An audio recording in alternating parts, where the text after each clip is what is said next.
Oi gente, como vocês estão? Sejam bem-vindos a mais um vídeo e o vídeo de hoje é um pouco diferente. Esse vídeo faz parte de um estudo que nós vamos começar nas cartas paulinas. Isso mesmo, e se você ainda não está sabendo e quiser participar, eu vou deixar o link aqui na descrição do nosso canal no Telegram e nós iremos compartilhar alguns materiais para esse estudo. E hoje eu vou ensinar um método que nós vamos utilizar, que é o método indutivo de estudo. Se você ainda não sabe e você quiser aprender, seja bem-vindo a esse vídeo e vamos lá começar. Então a gente vai falar sobre esse método de estudo, né? Existem alguns métodos de estudo que são utilizados, mas esse é o que eu acredito ser o mais correto, né? Vamos colocar assim, o mais fidedigno, né? Que assume a autoridade da palavra de Deus falando aos nossos corações. Assume que o Espírito Santo nos mostra, que o Espírito Santo nos ensina. Então, o método indutivo da Bíblia, eu vou ficar só aqui interrompendo porque o slide está nesse computador daqui, tá? E eu vou ficar passando, então vai ter horas que eu vou virar para cá porque eu posso errar o mouse.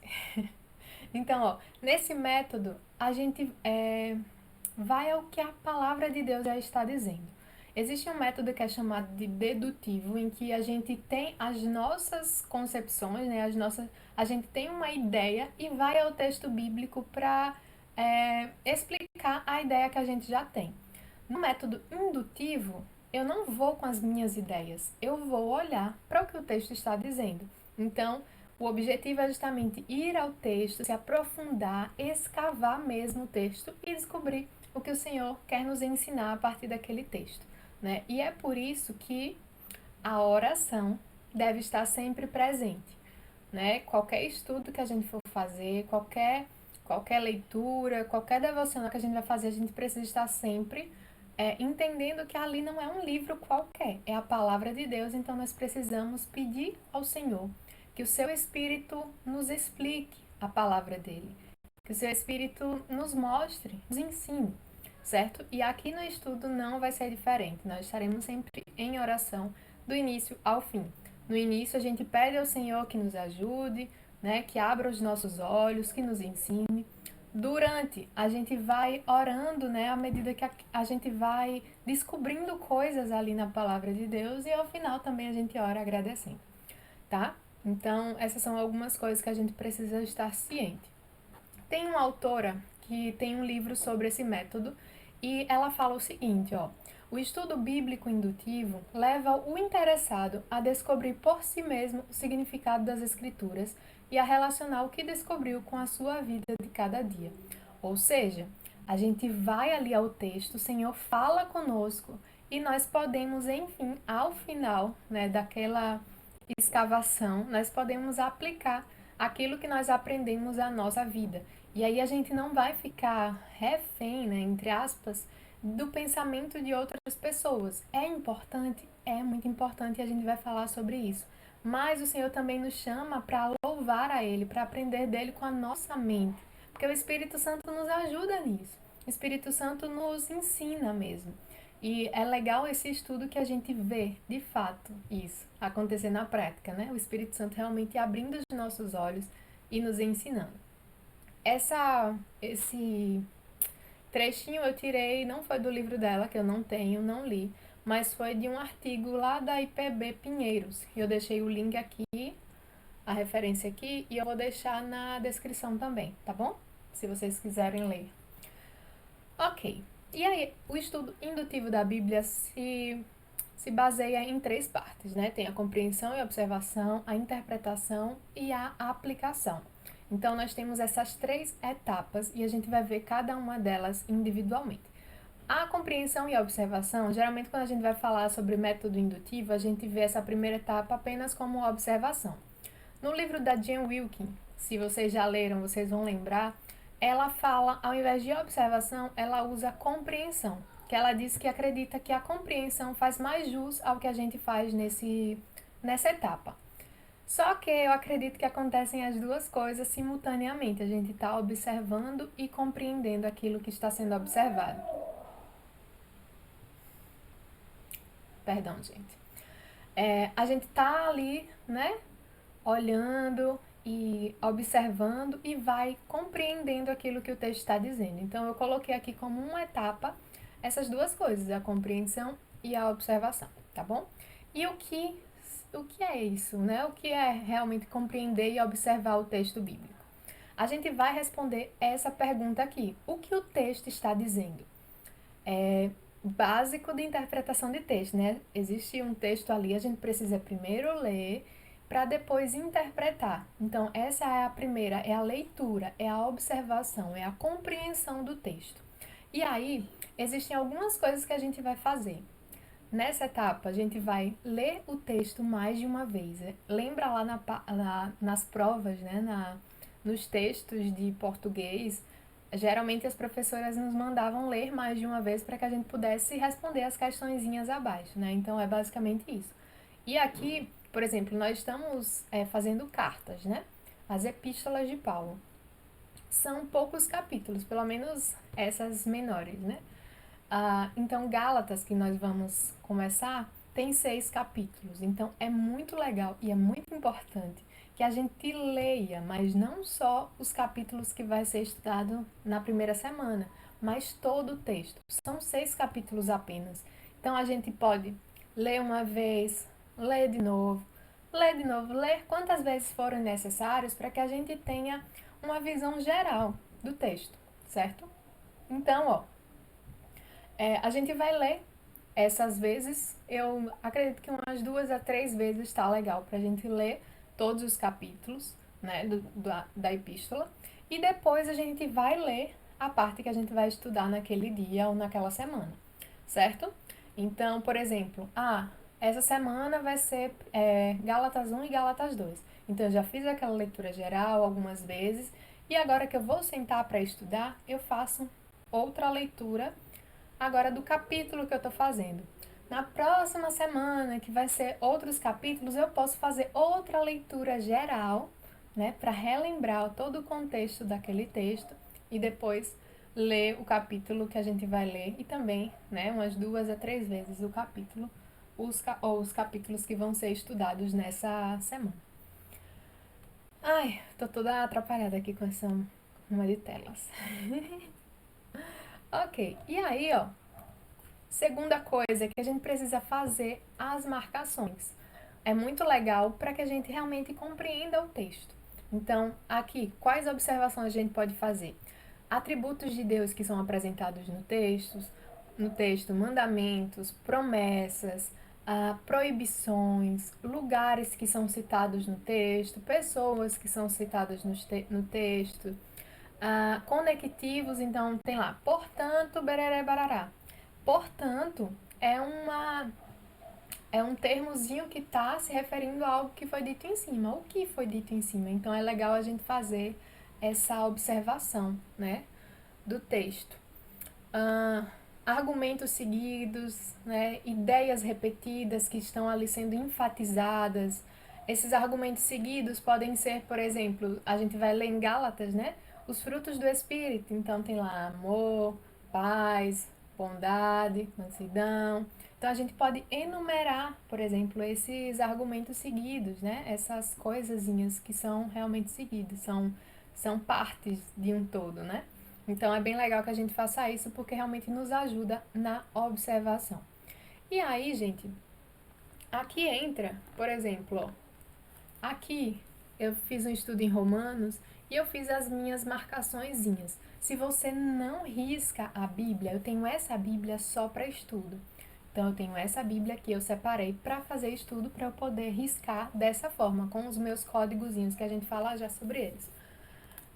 Mas se você não pode fazer isso, se você não gosta de riscar a Bíblia, ou se você só tem uma Bíblia, você pode imprimir o texto. Então, imprima, coloca aqui no site e faz a impressão dos capítulos que serão estudados, do livro que será estudado.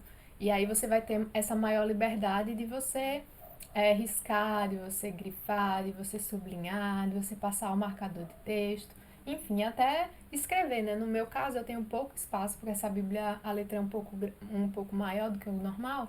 Então, nas margens, eu não tenho muito espaço. Se fosse em outro tempo, né, se eu tivesse conhecido essa Bíblia logo, por exemplo, essas daqui, ó, de estudo, essas que eu faço a devocional, elas têm uns espaçozinhos para anotação. Então, se você tem uma Bíblia dessa, é bem legal. Mas também não é obrigatório. Você pode imprimir esse texto bíblico, certo? É até bem legal porque tem assim, como eu disse, esse espaço maior. E aqui, ó, aí entra, deixa eu passar aqui, a questão do criar códigos.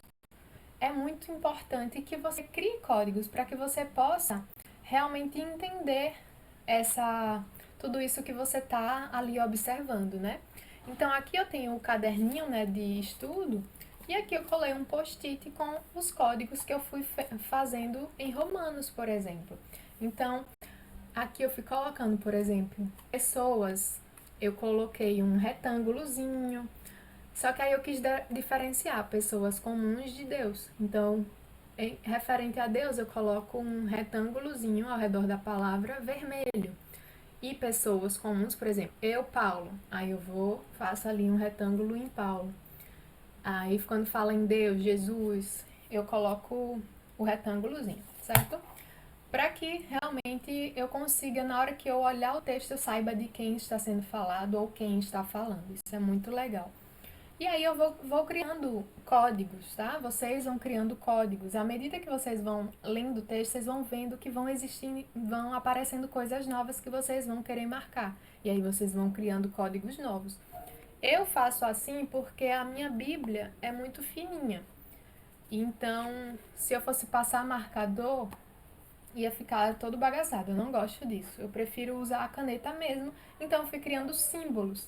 Mas você pode fazer códigos de cores, por exemplo. Então, vermelho, pecado. Verde, mandamentos. Né? Você pode fazer essas associações a cores.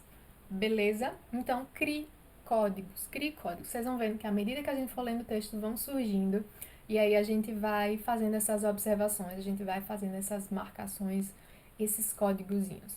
Beleza? Mas aqui você vai fazer o seu código. Crie seu próprio código e coloca assim no post-it, até numa folha mesmo, mas que você tenha para que você possa estar sempre consultando.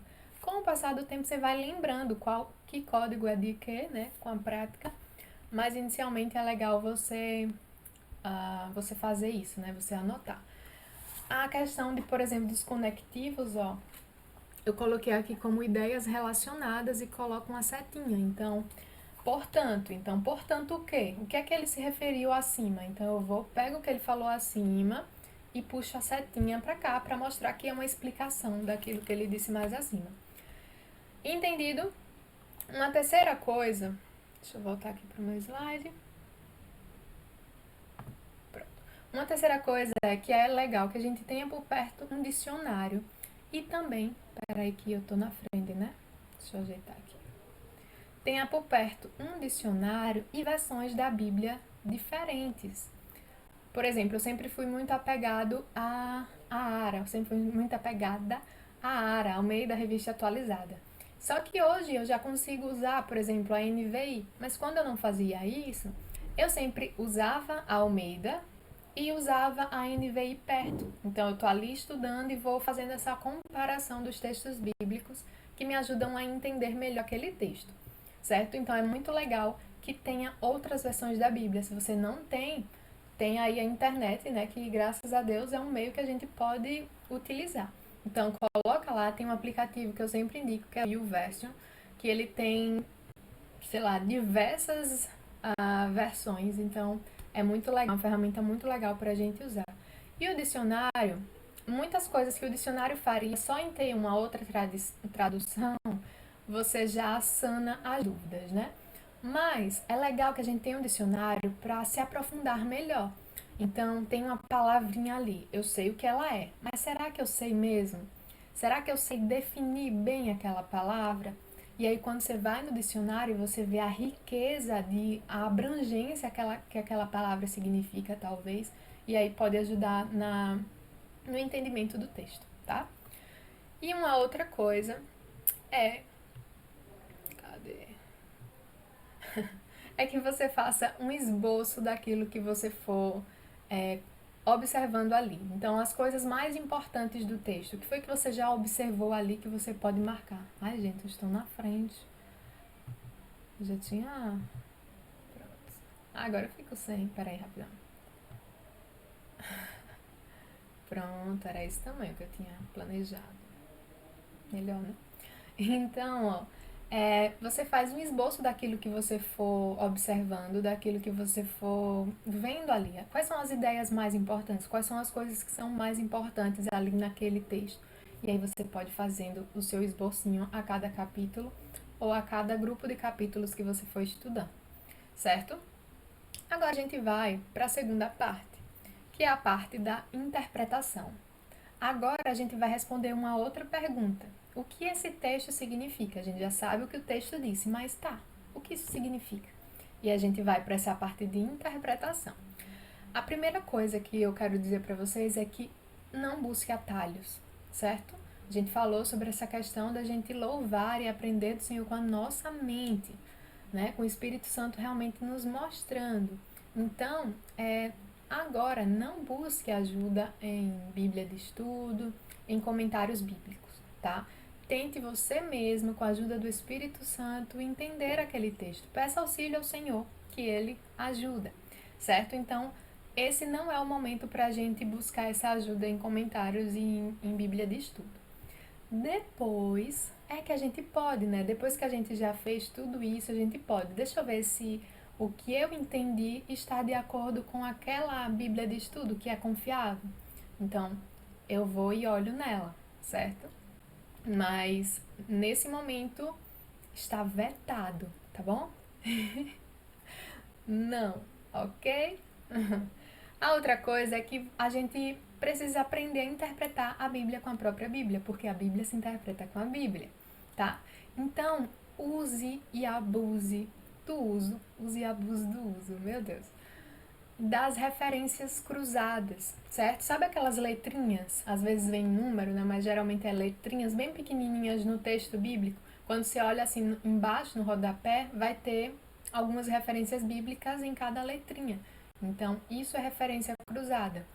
Mas se a sua Bíblia não tem, eu quero mostrar para vocês uma ferramenta muito legal, que é esse site aqui. Eu vou deixar na descrição também para vocês, certo? Esse site aqui, ó, nele, o que a gente pode fazer? Aqui ele traz, né, várias versões comparativas, mas a questão que eu quero mostrar é isso aqui, esse tools aqui, ó. Você clica e vai aparecer várias referências cruzadas, certo? Então, se a sua Bíblia não tem, vou deixar esse link aqui embaixo. Beleza? Então, não se preocupe quanto a isso. Vamos retomar. Então, use referências cruzadas. Use, não entendeu aquele texto ou quer aprofundar melhor o entendimento naquele texto, veja se tem referências cruzadas, porque aí um outro texto acaba explicando aquilo que está sendo exposto ali naquele versículo, certo? A outra coisa é que procure os significados no original. Recorra ao original. Gente, se a gente soubesse a riqueza que é isso, como a gente realmente entende melhor o texto quando a gente recorre aos originais, a gente faria isso sempre. Porque, às vezes, o português não traz a abrangência que aquela palavra quer dar, né? A riqueza de significado que uma palavra traz. Então, fora que às vezes a tradução, quando a gente vai para a tradução, existem significados que são um pouco diferentes, né? Às vezes acontece até isso.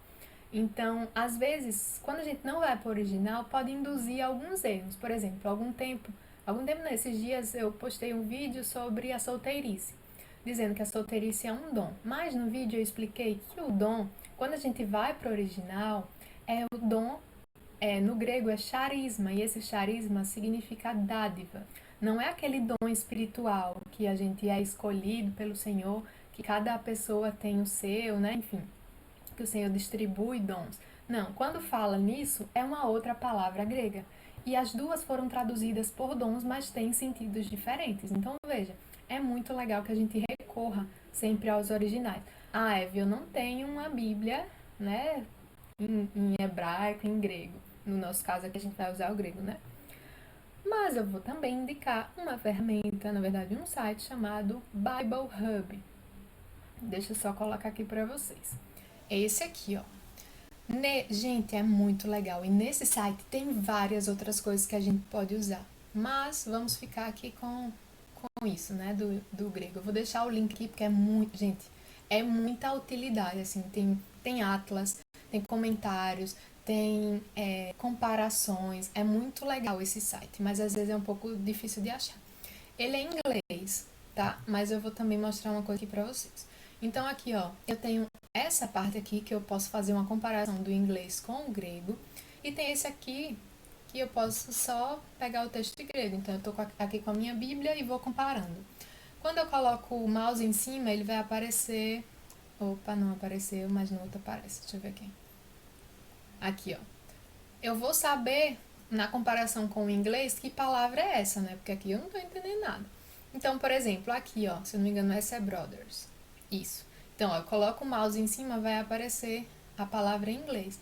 Quando eu clico, ele vai aparecer, ó, toda a explicação, vários significados que essa palavra pode ter, por exemplo. Sim, aí aqui a dica que eu vou dar, se você não lê inglês. Você clica aqui com o botão direito e bota traduzir para o português. E aí vai ser aquela tradução meio, mas dá para entender. Certo? Então, um irmão aqui quer nascer de dois pais, ou apenas do mesmo pai ou da mesma mãe. E aqui ele traz também, ó, um irmão na fé, unido a outro vínculo pela lá.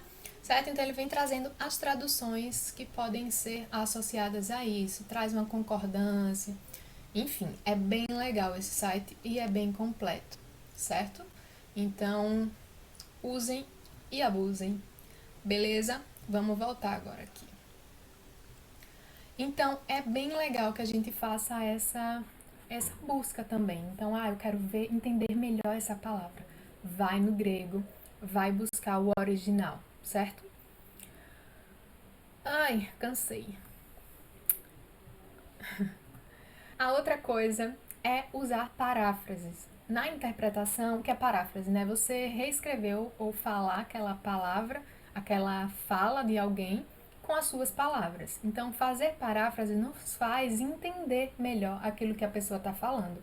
Então, aqui, você imprimiu ali a sua folha do texto bíblico, Paulo falou alguma coisa e você teve uma dificuldade para entender. Então, você vai ler, reler, vai buscar significado no original, vai interpretar com a Bíblia. E aí, depois disso que você entendeu, você puxa a setinha e reescreve aquilo com as suas palavras. E aí vai fixar melhor aquilo que você não tinha entendido, tá bom? Ok. Dúvidas? Como se vocês pudessem, né? Como se eu pudesse ouvir as dúvidas de vocês, mas enfim. Tá, gente, o chat tá funcionando aqui. Se vocês estão no ao vivo, né, no modo estreia, eu tô aqui no chat acompanhando. Então vocês podem ir colocando suas dúvidas e a gente vai respondendo aqui. Ou depois a gente vai pro grupo do Telegram, certo? Então vem aqui agora a aplicação. A gente já respondeu, né? A primeira pergunta, o que o texto está dizendo. A segunda pergunta, o que isso significa. E agora é como isso se aplica em minha vida. Eu já observei, já compreendi, já interpretei. E agora eu vou ver o que é que isso tem a ver com a minha vida. O que pode ser aplicado. Como esse texto pode transformar a minha forma de agir, a minha forma de pensar. E aí a gente vai tentar responder algumas perguntas como: o que esse texto me ensina sobre Deus, né? O que é que está falando sobre Deus? O que é que Deus é? Quem Deus é? E como esse entendimento de Deus pode realmente transformar as minhas ações. Existem promessas para que eu possa crer? Existem ações que eu precise fazer? Então, eu vi aqui que eu estou negligenciando algo. O que é que eu vou fazer a esse respeito?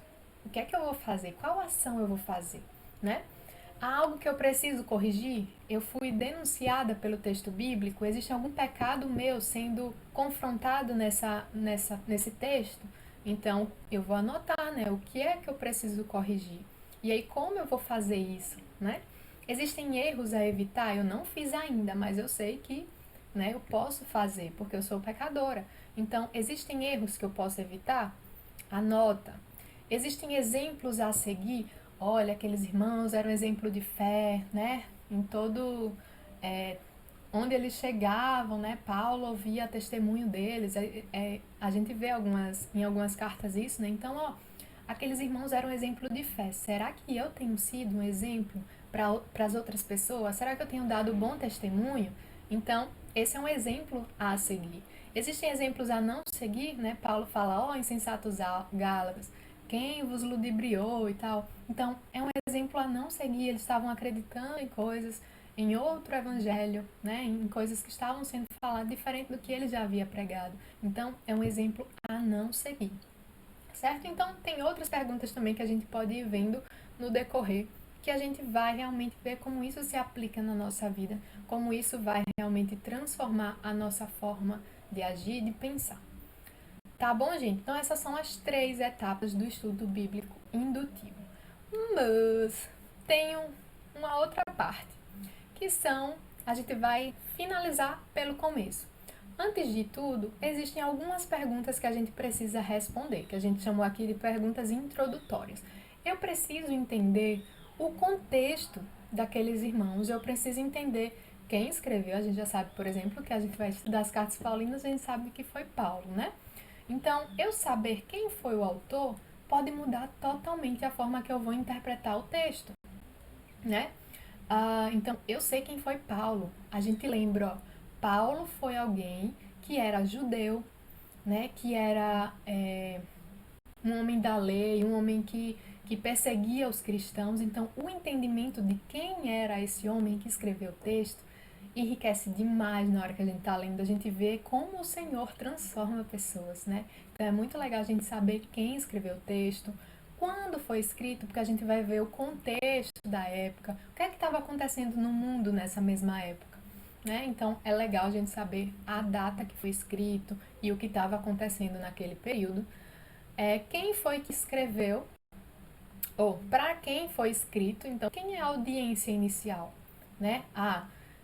O pessoal, os irmãos da Galácia, mas o que é a Galácia? Né? Quem é esse pessoal? Então, para quem foi escrito? Quem são eles? Qual o estilo literário utilizado? A gente já sabe aqui que são cartas, né? São epístolas. E por que ele foi escrito? Faltou uma interrogaçãozinha aqui, né? Por que ele foi escrito? Então, a gente vai tentar responder essas perguntas antes da gente iniciar o nosso método, certo? Então, vai ser uma das tarefinhas que eu vou passar para vocês lá no Telegram e depois a gente vai conversar sobre isso, certo? Então, gente, é isso. Eu espero que vocês tenham gostado. Se ficou alguma dúvida, vocês podem, como eu já disse, falar aqui no chat, e se vocês estão assistindo agora ao vivo, ou lá no Telegram. Eu vou colocar lá um comentário e vocês podem responder. Beleza? E agora a gente vai dar início. Vou colocar a tarefa lá no grupo. Então, vem comigo. Se você não vai participar, se você está vendo isso aqui no futuro, que você use, né, esse método. Esse método é aplicável a qualquer livro bíblico. Então, é muito legal que a gente utilize não as nossas concepções moldando o texto, mas pelo contrário, o nosso entendimento realmente sendo modificado a partir desse entendimento do que a palavra de Deus nos diz. Então é isso, gente. Eu espero que vocês tenham realmente gostado. Deixa eu só crescer aqui. Pronto. Um beijo, um cheiro, um queijo e até mais a gente se encontra. Tchau!